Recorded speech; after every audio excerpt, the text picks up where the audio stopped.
இல்லாம தேர்தலை சந்திக்கக்கூடிய கட்சி இந்த தேர்தலின் நிலை என்னவா இருக்கு? புரியலீங்க எனக்கு. தேர்தலை சந்திக்கிற கட்சிகளுடைய நிலைமை என்னவா இருக்குன்னு அவங்கவுங்களுக்கு ஒரு கட்சி இருக்குங்க. அவங்கவுங்களுக்குன்னு ஒரு பாலிசி இருக்கு. அவங்கவுங்க கட்சி நிர்வாகிகள் தொண்டர்கள் யாரோட கூட்டணி அமைக்கணும்னு ஒரு நிலை இருக்கு. அதனால எல்லாருமே தேமுதிக கூட தான் கூட்டணி வைக்கணும்னு நாங்க எப்பயும் சொல்ல மாட்டோம்.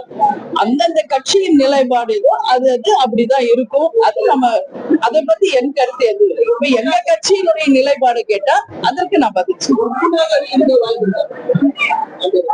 இப்ப எத்தனை அணி இருக்கு உங்களுக்கே தெரியுமே, பத்திரிகையாளர்கள் உங்களுக்கே தெரியுமே எத்தனை அணி இருக்கு.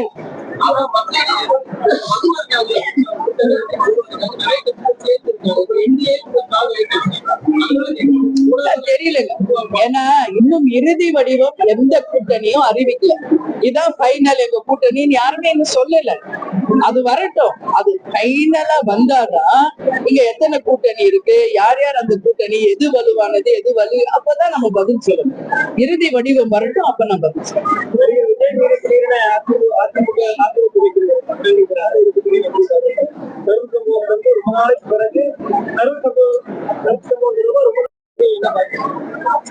இதெல்லாம் ஆட்சியாளர்கள் கிட்ட நான் எதிர்பார்க்கக்கூடிய ஒரு விஷயம்.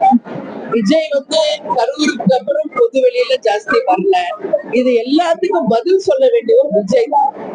சோ அவருக்கு பதில் நான் பதில் சொன்னா அது சரியா இருக்காது. அவருக்கு எடப்பாடியார் ஒரு கருத்து சொல்றாரு, அந்த கருத்துக்கு பதில் சொல்ல வேண்டியவர் விஜய் தான் என்னுடைய, நான் இல்லை. அதனால விஜய் வரும்போது நீங்க இந்த கேள்வி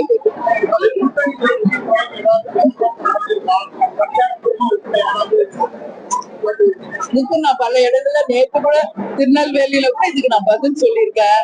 தமிழ்நாட்டுல அனைத்து கட்சிகளும் எங்க தோழமை கட்சி தான். இதுல எந்த மாற்று கருத்துமே கிடையாது. சென்ட்ரல் ஸ்டேட் எல்லாம் எங்க ஃப்ரெண்ட்ஸ் தான், எல்லாருமே தோழமை. கேப்டன் குருபோஜே கூட அத்தனை பேருமே தான் வந்தாங்க. அது வேற. பட் கூட்டணி இதான் ஃபைனல் அப்படின்னு சொல்றது நாங்க தொண்டர்கள் மாவட்ட செயலர் விரும்புவதை கேட்டு ஃபைனலா நாங்க அறிவிக்கிறதா இறுதி வடிவம் அப்படிங்கிறது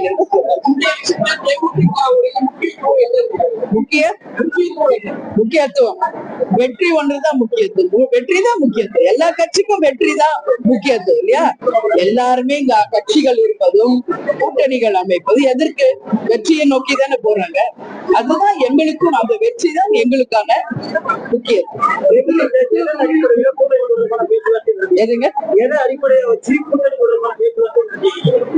இப்ப நான் சொல்ல, இப்ப நேற்று கனிமொழி என்ன சொல்றாங்க திருநெல்வேலியில, இன்னும் பேச்சுவார்த்தை தொடங்கல. எடப்பாடியார் அண்ணன் என்ன சொல்றாரு, நாங்க இன்னும் பேச்சுவார்த்தை தொடங்கல. இல்லையா? நான் இங்க டூர்ல இருக்கேன், உங்களுக்கே தெரியும். எப்ப தொடங்கி நாளைக்கு வரைக்கும் இருக்க, 3ஆம் தேதி நைட் தான் போறேன். அதனால நாங்க நிச்சயமாக தேமுதிக என்று ஒரு தமிழ்நாடு முழுக்க, இப்ப நான் மீட்டிங்ல சொன்னதான் 234 தொகுதிகளும் பூத் கமிட்டிகளை அமைத்து 3வது ஒரு மிகப்பெரிய கட்சியாக நாங்க நிரூபிச்சிருக்கோம். அதுக்குரிய மரியாதை எங்க கிடைக்குதோ அங்கதான். அதுல மாற்று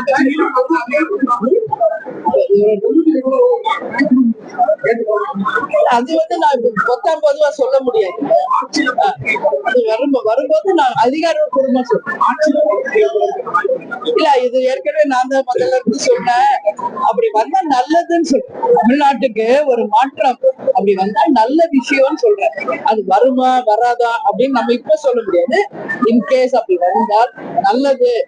ஏன்னா எல்லாருக்கும் சம உரிமை இருக்கும் போது மக்களுக்காக எல்லாரும் பேசக்கூடிய ஒரு வலிமை இருக்கும். அதனால தமிழ்நாட்டின் மக்களுக்கு நல்லது நடக்கும்னு சொல்றேன். அதான் இப்ப இன்னும் கூட்டணி முடிவாகல, நம்பர் முடிவாகல, தொகுதி முடிவாகல, வேட்பாளர் முடிவாகல. இதெல்லாம் இறுதி வடிவம் பெற்று தேர்தலை சந்தித்து வெற்றி எப்படி வருது, ரிசல்ட் வருது, அப்புறம் தான் நீங்க கேட்கிற கேள்விக்கு நான் பதில் சொல்றேன்.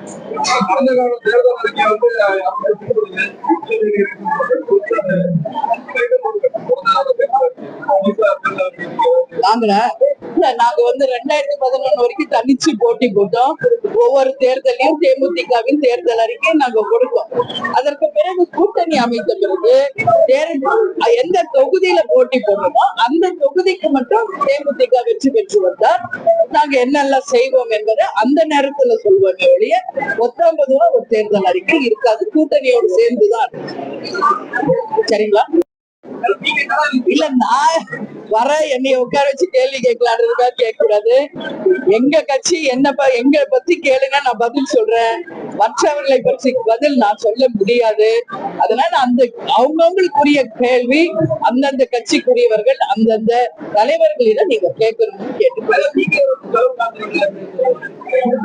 தேர்தல் என்றாலே களம் தான். ஏற்கனவே நான் போட்டி போட்டிருக்கேன், கேப்டன் போட்டி போட்டிருக்காரு, விஜய் பிரபாகர் போட்டி போட்டிருக்காரு. இதுல மாற்று கருத்து கிடையாது. அதனால எப்படி கூட்டணி அமைது என்பதை பொறுத்து தலைமை பொறுப்புல இருக்கணும். இன்னைக்கு நிச்சயமாக அது மாதிரி வரும்போது போட்டியிடுவேன். எந்த மாற்று செய்திகளை உடனுக்குடன் தெரிந்து கொள்ள கீழ்கண்ட கேபிள் மற்றும் டிடிஹெச் நெட்வொர்க்குகளில் எம்நாடு செய்தி தொலைக்காட்சியை காணுங்கள். பாதகம் செய்பவரை கண்டால் நாம் பயம் கொள்ளலாகாது பாப்பா. மோதி மிதித்துவிடு பாப்பா, அவர் முகத்தில் உமிழ்ந்துவிடு பாப்பா. அண்மை செய்திகளை உடனுக்குடன் தெரிந்து கொள்ள இணைந்திருங்கள் எம்நாடு தொலைக்காட்சியுடன்.